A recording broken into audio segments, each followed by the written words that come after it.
A paz de Jesus, o amor de Maria esteja em vossos corações, da qual foste chamados a ser um povo santo no Senhor, graça e paz, da parte de nosso Senhor e Salvador Jesus Cristo. Salve Maria Imaculada, sempre virgem. Deixa eu só tirar esse quadro aqui que fica parecendo que eu não tenho orelha, ó.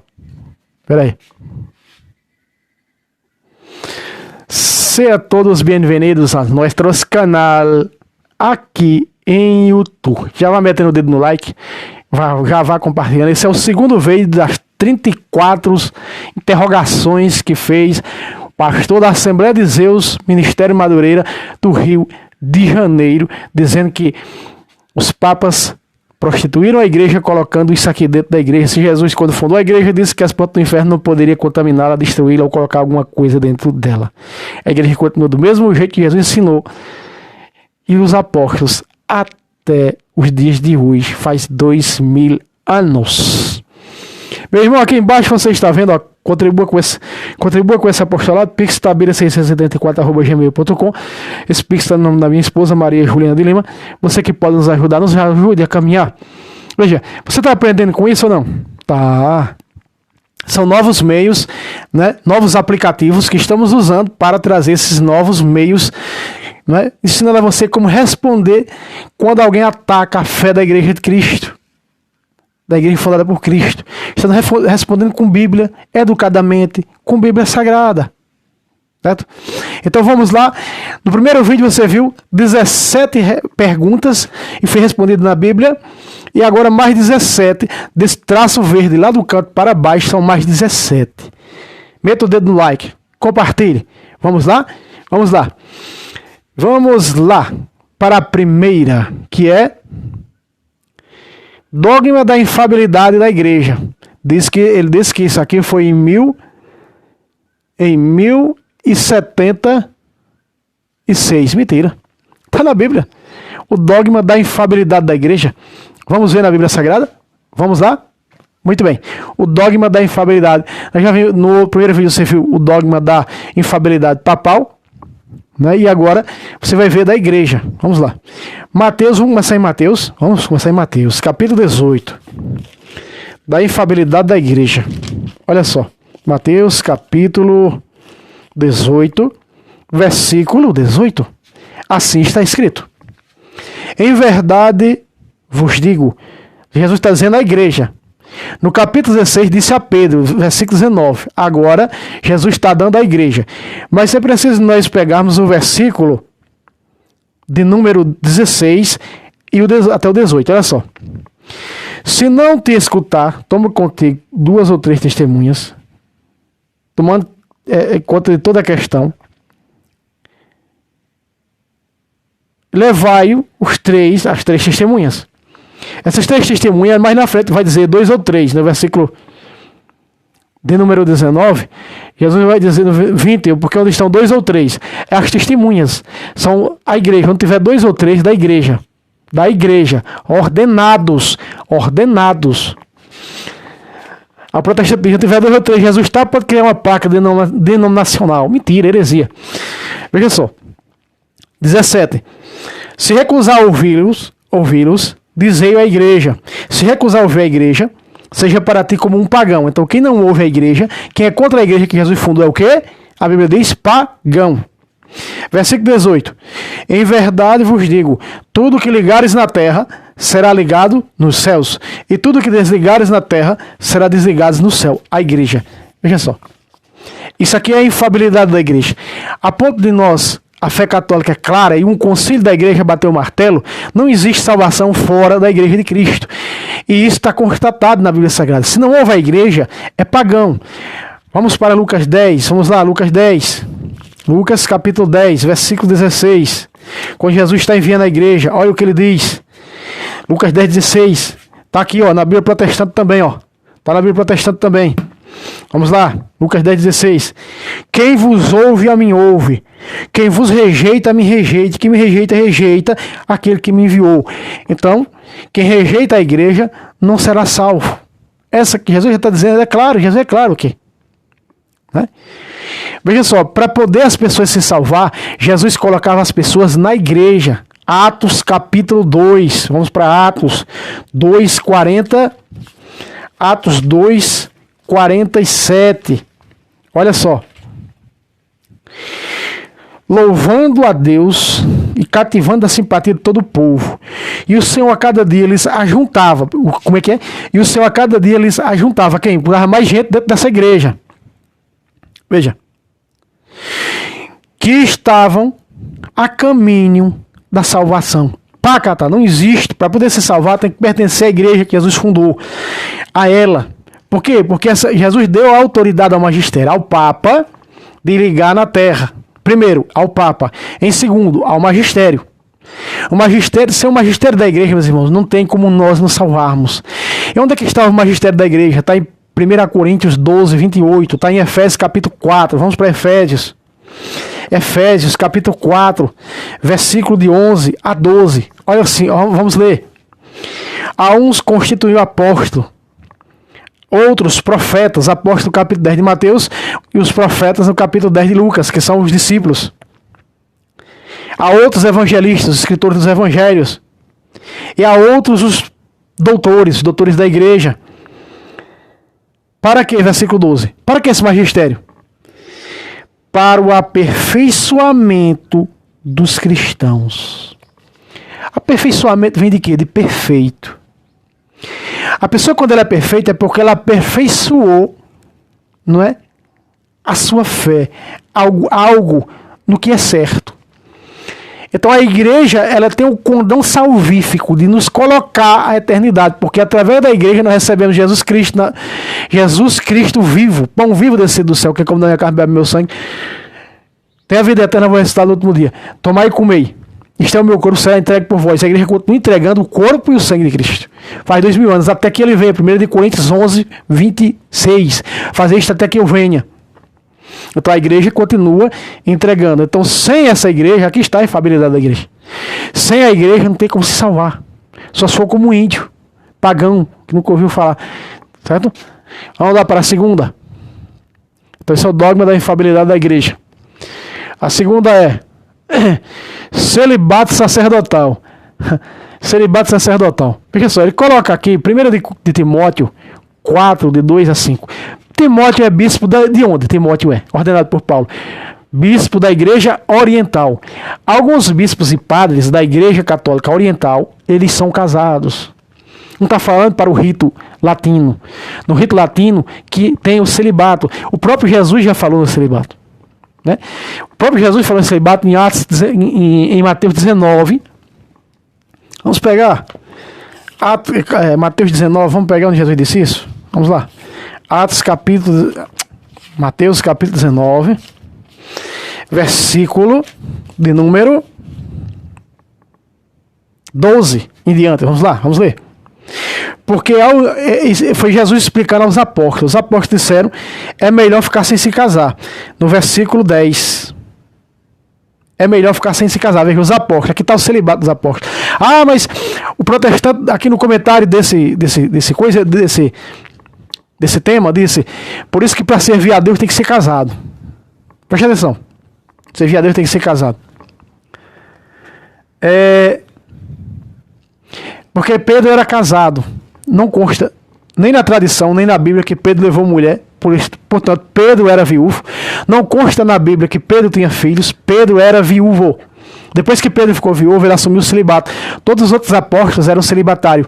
Paulo disse, é bom para vocês ser como eu, ficar sem se casar. 1 Coríntios 7:9. Certo? E aí, Jesus fala aqui, 3 tipos, né, de impossibilitado ao casamento. Vamos lá. Porque é eunuco que são, desde o ventre de sua mãe, já nasceram impossibilitado à relação sexual. Primeiro tipo de eunuco. Segundo, há eunucos tornados tais pelas mãos dos homens. São castrados. Veja aí. E o terceiro eunuco, olha só. E há eunucos que a si mesmos se fizerem eunucos, ou seja, celibatários, por amor ao reino dos céus. Quem puder compreender, que compreenda. O protestante não pode compreender. Olha o que São Paulo diz, 1 Coríntios 7:34. Olha só.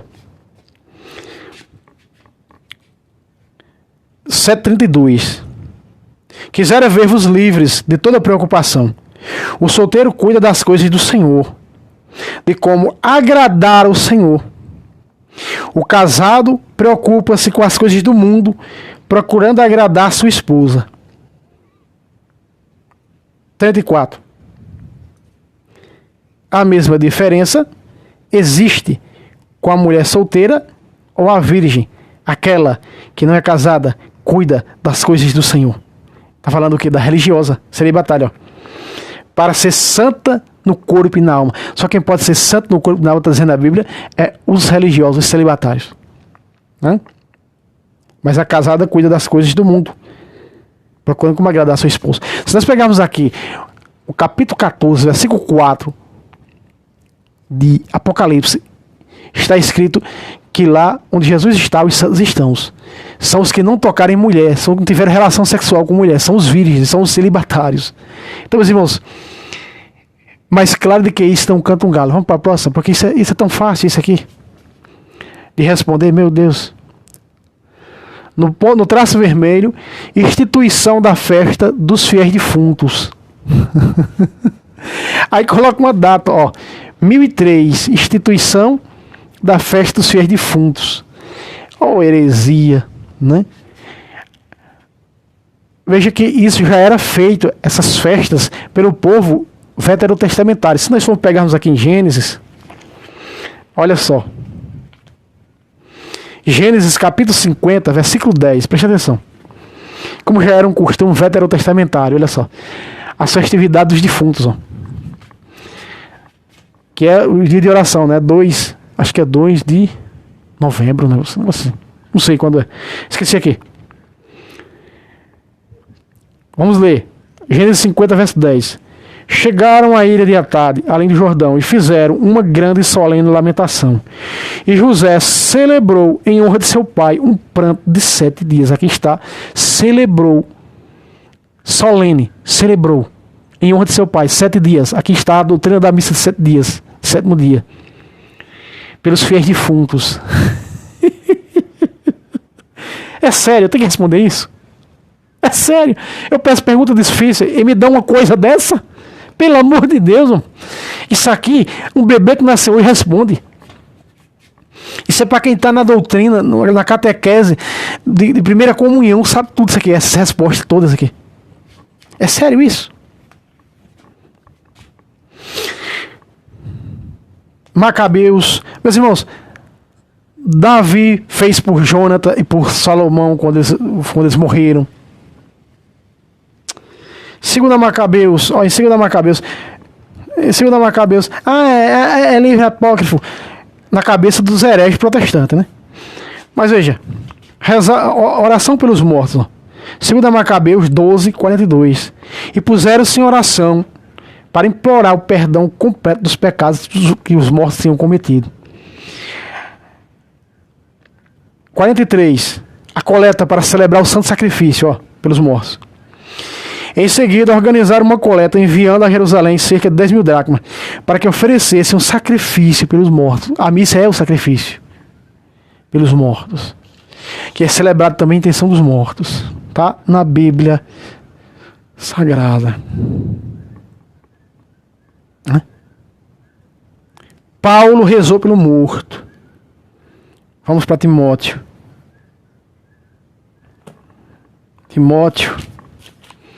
Vamos lá para Timóteo.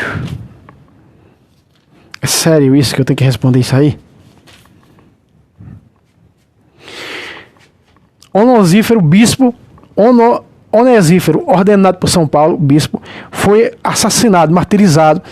E a notícia chega a São Paulo, e São Paulo conforta a família e reza. Paulo diz, ó, 2 Timóteo, capítulo 1, versículo 16 a 18. Paulo diz no versículo 18, orando por ele: o Senhor lhe conceda a graça de obter misericórdia junto do Senhor naquele dia. Veja só. O dia da salvação da alma. Que dia? É o dia do encontro com Cristo. O dia do tribunal particular em que vai se encontrar com o Senhor. Rezou pela alma de Onesífero. Vai para outra, que essa daqui é tão barrela. Nós temos outra abaixo aqui, né? A Canonização dos santos. Meus irmãos, eu já trouxe aqui a canonização dos santos. A canonização dos santos está toda ela na Bíblia. Aí diz aqui que a canonização dos santos diz que a igreja inventou em 993. Mentira. Canonização dos santos. Mentira. A canonização dos santos já vinha dentro da Bíblia. O próprio Paulo canoniza muito. Aqui Paulo está canonizando quem? Onífero. O capítulo 11 da Epístola aos Hebreus está canonizando os santos do passado. Esté, na sua oração, na tradução grega, em sua oração a Deus, está canonizando os santos do passado. Mateus canonizou, o próprio Jesus canonizou, dizendo que Deus não é Deus de morto, é Deus de Jacó, de Isaac e de Abraão. Então Isaac, Jacó e Abraão não estão mortos, porque Deus é o Deus deles. A canonização dos santos é essa. A canonização dos santos, fala aqui a Bíblia do protestantismo que não reconhece a canonização dos santos. Olha só. Sabedoria 2, 22. Vamos pegar aqui. Falando do protestantismo. Eles desconhecem os segredos de Deus. Quem? O protestantismo. Não esperam que a santidade seja recompensada. Eles não esperam que a pessoa que foi santa seja reconhecida santa. E não acreditam na glorificação das almas puras. O que é a glorificação das almas puras? Que elas estão salvas e que a igreja declarou santa. Porque aí está. O que Jesus disse ao Papa em Mateus 16, 19. O que tu ligar, então o Papa disse é santo. Na terra, o céu diz é santo. Pá, cata! Fala sério, passa para outra. Depois vem... vamos lá. Instituição, as festas dos defuntos, canonização dos santos, culto de São José, protodulia. Também nós vemos aqui o próprio Sagrada Escritura, Gênesis 50, versículo 10. Então essa proclamação, cadê? Instituição, culto de São José. São José, culto de São José. A própria Bíblia faz esse culto a São José. Dizendo que São José era um homem justo. Então a própria Bíblia diz isso. Está aí o culto a São José, o culto aos santos, que chamamos de dulia. Culto à Virgem Maria, que está na Bíblia, o próprio Deus faz isso. No versículo 28 de Lucas 1, no versículo 42 com o Espírito Santo em Lucas 1, 42, de hiperdulia. E de Deus, a Deus é de latria. Capítulo 22 de Mateus, versículo de número 37. Amar a Deus sobre todas as coisas. Precisa pegar a Bíblia para responder isso? Precisa, meu Deus do céu. Eu pego em respeito a vocês que estão assistindo. Veja só. Depois aí das neiras, culto de São José, depois vem, depois do culto de São José, o uso da água benta. É sério isso? Uso da água benta? Não, fala sério. Fala sério. Nós vemos aqui dentro da Bíblia Sagrada, nós trouxemos vários vídeos mostrando os sacramentais, o uso da água, né?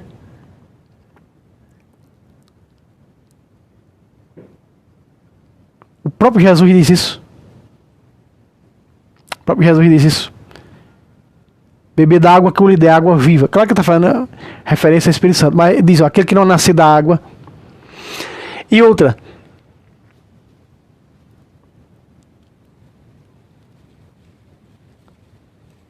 ele pega, não é? Eita, vou ter que encerrar o vídeo, vou ter que parar o vídeo que parece que vem gente ali. As águas de Mara. As águas que purificaram Naamã. Você quer atender umas pessoas? Eu volto já. Muito bem, vamos voltando aqui ao que interessa. Também, se nós pegarmos o Salmo 50, versículo 4, está escrito, ó, lavai-me totalmente de minha falta, lavai-me, purificai-me de meu pecado. João 3, 5, quem não renascer da água e do Espírito, não entrará no reino dos céus. A água purificadora com a água purificadora do batismo, capítulo 3, versículo 5 de Tito.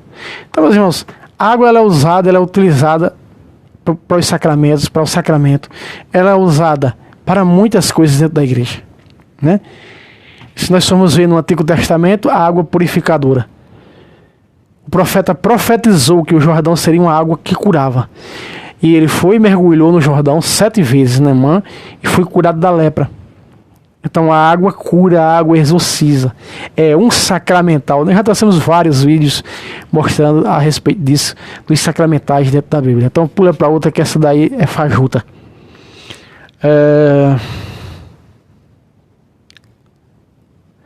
Adoração de imagens e relíquias. 783, que mentira. Adoração de imagens e relíquias. Mentira da desgraça. Nenhum católico adora imagem. E os católicos andam com as relíquias porque as relíquias curam. As relíquias exorcizam. Bom, as imagens nós já sabemos, né? Capítulo 10, versículo 35, nós vemos que Moisés chama aquela caixa com um pau dentro, as pedras dentro, os anjos em cima de Senhor, de Deus. Capítulo 10, versículo 35 de Números. Josué está orando, implorando ao Senhor. Josué 6, 7, implorando diante da arca de joelho com os anciãos, fazendo procissão. 1 de Crônicas 15, versículo 14 em diante, com essas imagens, né? E as relíquias também, né? As relíquias também. Nós vamos ver uma das relíquias que faz milagres. Nós vemos que muitos, sobre uma das relíquias dos santos, é a relíquia do manto de Elias, que Eliseu sempre a carregou.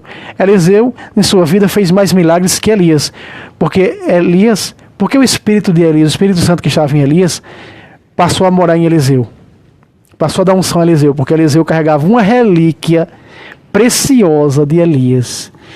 2 de Reis 2, versículo 14.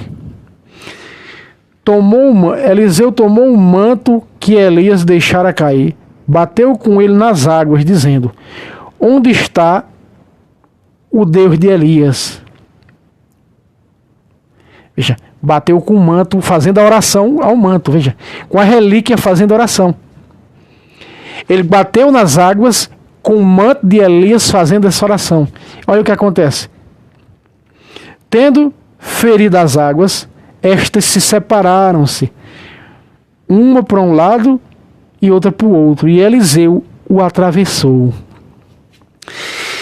15. Os filhos dos profetas que estavam em Jericó, vendo o que acontecera, defronte deles, aos olhos deles, disseram: o espírito de Elias repousa sobre Eliseu.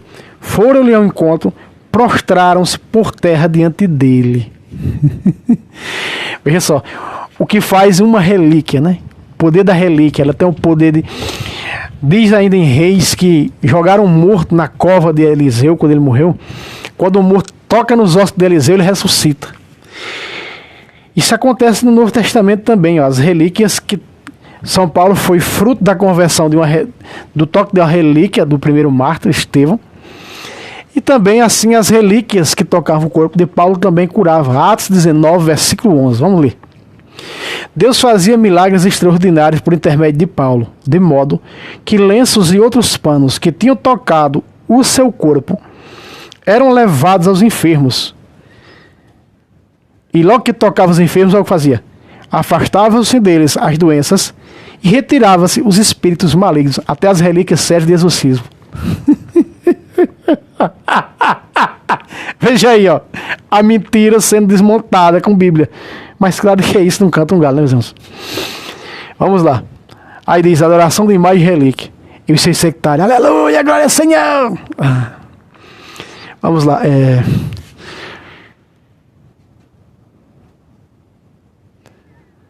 doutrina do poder temporal da igreja. Doutrina do poder temporal da igreja. Ah, meu pai Deus. Certamente está fazendo referência aos sacramentos, né? Que foi dado à igreja pelo sacramento da ordem. Jesus mandou a igreja entregar, Jesus, ele vivo, corpo e sangue. Jesus deu essa autoridade à igreja, né? Então nós vemos isso acontecer em toda a Sagrada Escritura, em todo o Novo Testamento. A autoridade da igreja. A igreja nos liga pelo batismo a ela. Então, pelo batismo, outro sacramento, né? Pelo batismo, estamos ligados a Cristo. O sacramento é isso, ligado a Cristo. Foi Cristo. A sabedoria edificou sua casa e nela talhou 7 colunas. O poder que Jesus dá à igreja, Pai deles, a glória que me destes, 17:22. E a igreja recebe o poder de julgar, até de julgar. 1 Coríntios 6:2. Não sabeis que os santos julgarão o mundo? Os eucaristizados em Lucas 42, 28 e 29, para julgar as 12 tribos de Israel. O poder de perdoar pecados. João 20. Vamos pegar versículo 21 e 22. 22 e 23. Ó. Depois dessas palavras, soprou sobre eles, dizendo: recebam o Espírito Santo aqueles a quem perdoados os pecados, eles serão perdoados. Aqueles que vocês não perdoar, não serão perdoados. Aí está o poder da igreja. A igreja tem poder de perdoar os pecados. A igreja tem poder de colocar as mãos e a pessoa está confirmada na fé. Que é o crisma. Vamos ver na Bíblia? Quando Pedro e João vai crismar, olha só. Atos 8, versículo 15 em diante. Assim que chegaram, fizeram oração pelos novos fiéis, para que recebessem o Espírito Santo, ou seja, para que recebessem a confirmação do batismo, que é a infusão do Espírito no crisma. Visto que havia descido sobre nenhum deles, mas tinham sido apenas batizados. Só. 17. Então os 2 apóstolos impuseram as mãos e eles receberam o Espírito Santo.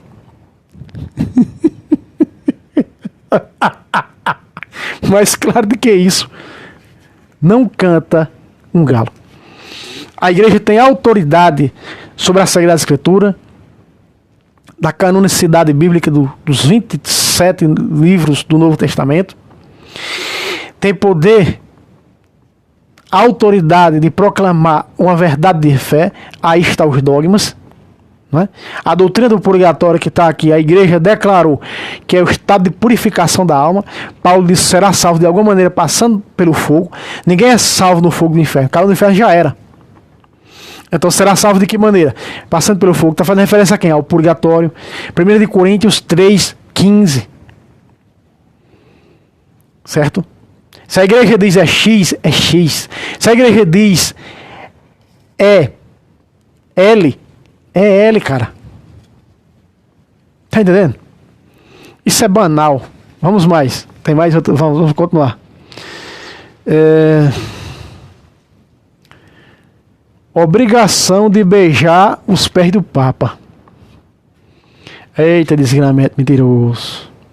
Mas mesmo assim, deve estar fazendo referência a se ajoelhar diante do Papa. Nós vemos aqui que muitos se ajoelharam diante do Papa, né? Outros se ajoelharam para adorar. E diz, se ajoelhar, tá certo. Nós vimos aqui que ajoelharam diante do líder de Deus. 2 de Reis 14, versículo 15. 2 de Reis 2,15. Se prostraram diante de Eliseu. E Eliseu não disse: eita, levanta que é idolatria. Não. O profeta Natan se prostrou diante de Davi. Prostravam-se diante de Deus. Olha o que diz Crônicas, olha. Vou pegar aqui. De Deus e diante do rei. Ai, ai. 1 de Crônicas 29, 20. 1 de Crônicas 29, 20, olha só. Depois disse Davi a toda a assembleia: bendizei o Senhor nosso Deus. E toda a assembleia bendisse ao Senhor, Deus de seus pais. Inclinando-se, prostraram-se diante do Senhor e diante do rei. Diante do Senhor se prostrar. Não diz que se prostrar diante do Senhor para adorar. Como não diz prostrar diante do rei para adorar. Mas certamente, exatamente, a doutrina definida pela igreja é se prostrar diante de Deus, para prestar culto a Deus. Diante do rei, para venerar, para honrar o rei. Ah, toda honra, toda glória só ao Senhor. Peraí. A Bíblia diz que Deus honrou Moisés. Está lá no Deuteronômio, no Gênesis. Êxodo, mais ou menos. Quando disse Moisés, põe na frente da rocha e te mostrarei a minha glória. Jesus disse, tu me deste a glória, eu dei a glória a eles. 17:22 de João.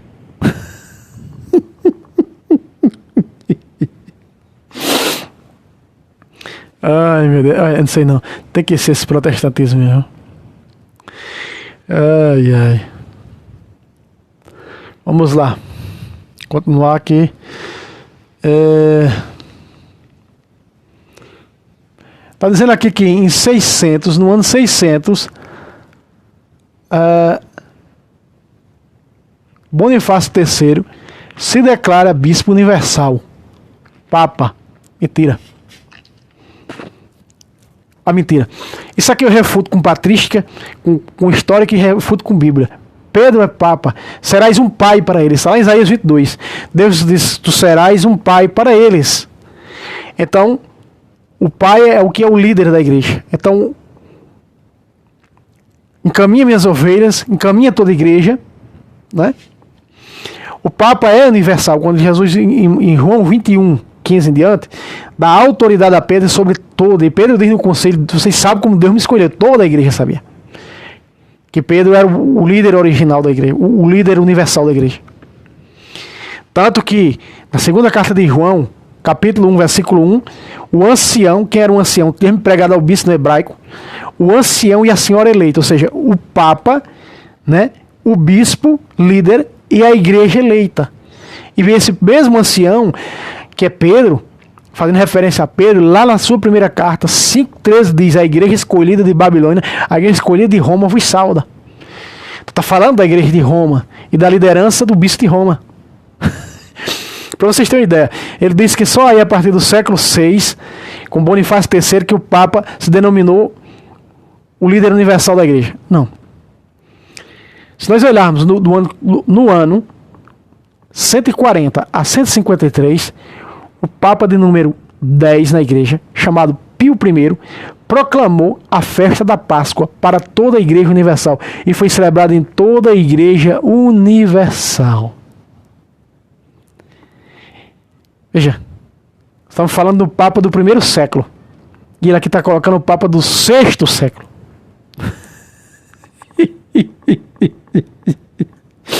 Vamos ver quando Pedro diz isso no Concílio de Jerusalém? Vamos lá?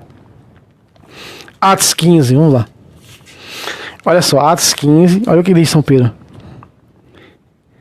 No fim de uma grande discussão, Pedro levantou-se e lhes disse, irmãos, vós sabeis, já há muito tempo, Deus me escolheu dentre vós.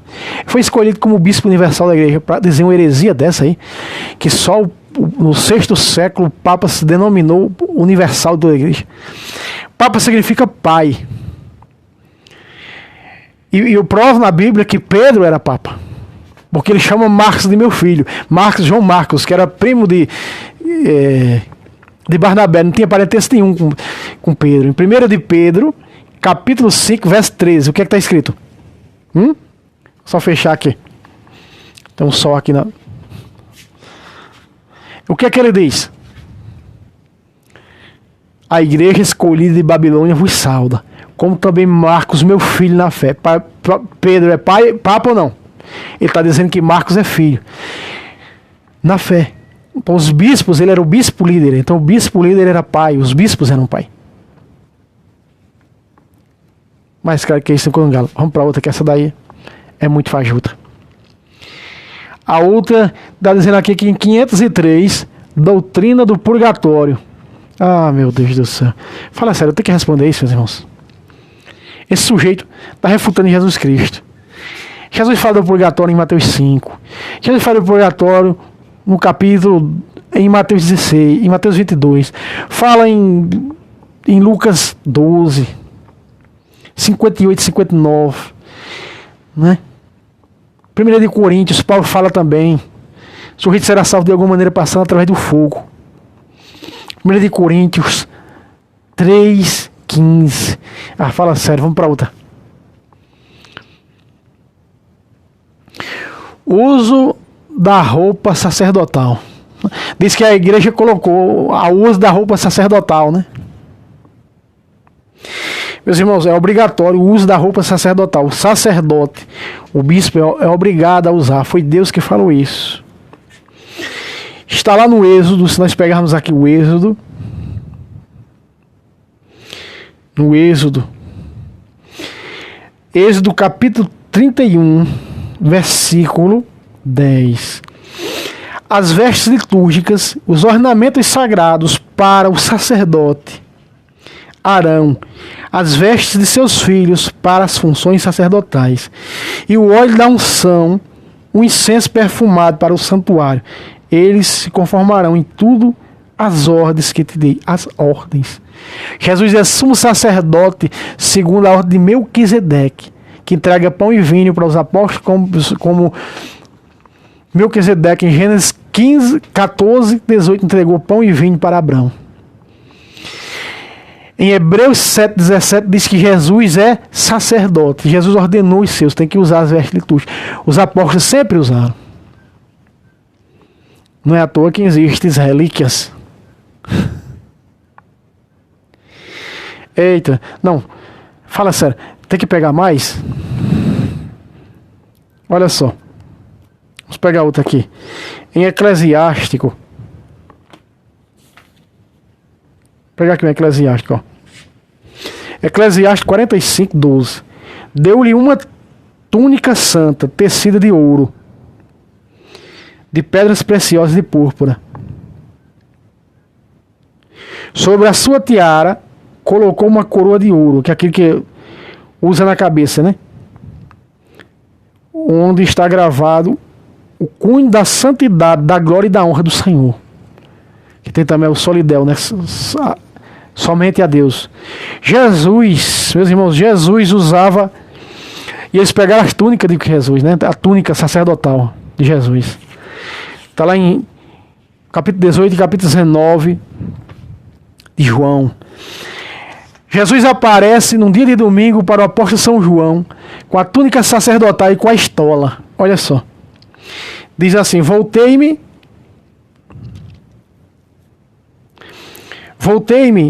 Apocalipse 1:12. Voltei-me para saber quem era a voz que falava comigo. Tendo voltado, vi 7 candelabros de ouro, e no meio dos candelabros alguém semelhante ao Filho do Homem, Jesus, vestido com longa túnica, como é a do sacerdote, até os pés, cingido no peito o cinto de ouro.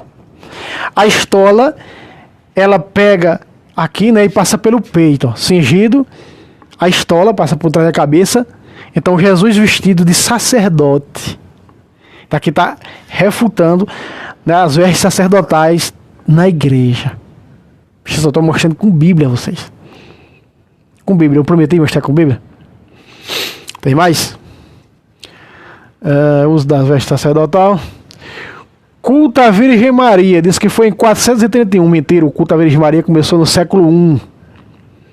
E está aqui na Bíblia o culto à Virgem Maria. O próprio Deus, eu já vi, né? O culto à Virgem Maria. Tem o culto de hiperdulia. Está aqui. Está em Lucas 1:28 e Lucas 1:42. E no 43 diz que tem a honra que vem me visitar a mãe do meu Senhor. Veja, o culto. Eis que me proclamarão todas as gerações. É proclamado esse culto de hiperdulia à Virgem Maria. Está na Bíblia. Eu preciso abrir a Bíblia mesmo? Fala sério. Precisa abrir a Bíblia para responder umas asneiras dessa? Não. Senão o vídeo vai prolongar. Vamos lá. Depois vem, vamos lá, outra heresia. Instituição da missa como sacramento perpétuo de Cristo. A missa é o sacramento perpétuo de Cristo. Foi Jesus que disse isso. Como está perpetuado? Como Jesus disse, que come da minha carne, bebe meu sangue, tem a vida eterna. Quando Jesus instituiu a missa, na missa ele disse o quê? Tomando o pão, depois de ter dado graças, ação de graças, que ele ação eucarística, negócio assim do latim, que vai dizer: tomai e comei, isto é o meu corpo, que será entregue por vós. Com o cálice do mesmo jeito, tomai e bebei, isto é o meu sangue, o sangue da nova aliança. Mateus 26 em diante, cara. Tanto que Paulo diz que quem come do corpo do Senhor sem considerado está comendo e bebendo sua própria condenação. 1 de Coríntios 11, 28 e 29. Então ali está a missa, é o culto perpétuo de salvação. O próprio Paulo diz isso. E o povo está na doutrina dos apóstolos, nessa fração do pão. O primeiro nome da missa é a fração do pão. Atos capítulo 20, versículo 7. No primeiro dia da semana nos reunimos para celebrar o pão do Senhor. Fala sério, nós, embora sendo muitos, formamos um só corpo, porque todos nós comungamos do mesmo pão. Eu sou o pão vivo que desceu do céu. Misericórdia, viu? Culto dos santos. Precisa mostrar o culto dos santos, se está cheio dentro da Bíblia. Mas vamos pegar um versículo. Capítulo 12 de Hebreus. Vamos ler. E o próprio Jesus mostra a liderança da igreja, que é Pedro, Tiago e João, o culto dos santos. Como estão unidos o culto dos santos a Cristo. Na pessoa de Moisés e Elias, na transfiguração. Capítulo 17 de Mateus. Não é? E ali está a trindade no culto aos santos. Culto a Cristo pelos santos. Os santos com Cristo é o mesmo culto. Por isso, a missa em honra ao padroeiro São Sebastião, Nossa Senhora de Fátima, Nossa Senhora Aparecida, para mostrar que esse elo da transfiguração está ligado ao Cristo, que é a missa, sacrifício, e os santos.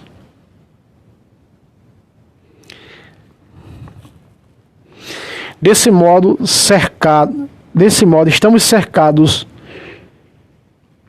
com uma nuvem, desse modo, cercados como estamos de uma tal nuvem de testemunhas. Estamos cercados. Paulo ensina o culto a Cristo e o culto aos santos. E eu mostro com Bíblia protestante para vocês verem. Filemon. Só tem um capítulo mesmo. Capítulo 1. Versículo 5. Marcado aqui acima do meu dedo de verde, ó. Bíblia de Tradução Protestante, revista e atualizada. Paulo diz, ó: estando ciente do teu amor e da fé que tens para com o Senhor Jesus e em todos os santos. Isso é culto aos santos. Pacata! Depois do culto aos santos. E aí bota um monte de versículo lá, só para a deturpação deles. Uso das velas. Já trouxe aqui um sacramental, as velas, os candelabros em Atos dos Apóstolos. Precisa responder o vídeo? Meu Deus, já vai desse... Os candelabros, picos, a luz de Cristo. Não é? É um sacramental, está lá em Atos dos Apóstolos, os candelabros. Onde está colocado, e vi no capítulo 1, versículo 12 de Atos, no meio dos candelabros. É chamado também a tradução protestante, da Bíblia protestante atualizada, chama de candeeiro. Tanto tem no Antigo Testamento como tem no Novo. O fogo deve permanecer aceso no altar, veja só. Levítico 5, vamos lá. Levítico 5, 6. Pega comigo. Levítico 6, versículo 5, diz assim, ó: o fogo deverá ser alimentado no altar, sem jamais se apagar. O sacerdote nele acenderá a lenha todas as manhãs. Versículo 6. O fogo se acenderá perpetuamente aceso no altar, sem jamais se apagar. Está falando que esse fogo não tinha vela, era lenha ou candeeiro. Agora, e estava lá os candeeiros no templo. Mais tarde, candelabros com 7 picos, 3 num e 4 no outro. A bênção no rito oriental é com aquelas velas, com aqueles candelabros, que é Pai, Filho e Espírito Santo, que o bispo dá. Aqui, ó. Diz que o altar tem que ter o fogo aceso. Hoje ele é aceso pelas velas. Está lá o Sírio Pascal. Tem que acender aquela vela para a celebração da missa. Eu mostro com Bíblia, tirando o couro pelo sovaco. Vamos lá. O uso das velas. Reza pelos defuntos. Ah, meu Deus do céu. De novo. Repete aqui embaixo. Eu não já trouxe isso? A reza pelos defuntos. Paulo rezou aqui, mostrei. Em 2 Timóteo 1, 14. 14 no 16, né? Gênesis 50, verso 10. Eu já mostrei. Tem muito aqui, meu Deus do céu. Pronto, tá aqui, ó. Refutado, esse é o vídeo. Refutado tudo com Bíblia. Os que deu para refutar com Bíblia. Tem outros que nem merecem Bíblia, né? Para refutar de tantas neiras. Esse pastor disse que tudo isso os católicos botaram dentro da Igreja de Cristo. E a igreja ficou desse jeito aí. Ele mostra aqui esse gráfico subindo, né? Ó, aqui, ó. Igreja de Cristo original. Aí tá lá em cima. A Igreja de Cristo original é a Reforma Protestante com as 5 solas. Né? Eu já trouxe um vídeo refutando ao pé da letra as 5 solas na Bíblia Sagrada. As 5 heresias da igreja falsa. As 5 colunas das igrejas falsas. Né? Esse vídeo eu vou... Não sei se já está no canal, quando esses aqui for. Bom, tá aí, provado com Bíblia, os 2 vídeos respondendo ao pastor de Madureira, couro pelo sovaco, mete o dedo no like, mais embaixo aqui, lembrando, mais embaixo está aqui o Pix para quem quiser ajudar, no nome da minha esposa. Deus abençoe vocês, mete o dedo no like, até o próximo vídeo, se Deus quiser, salve Roma, salve Maria Imaculada, sempre virgem.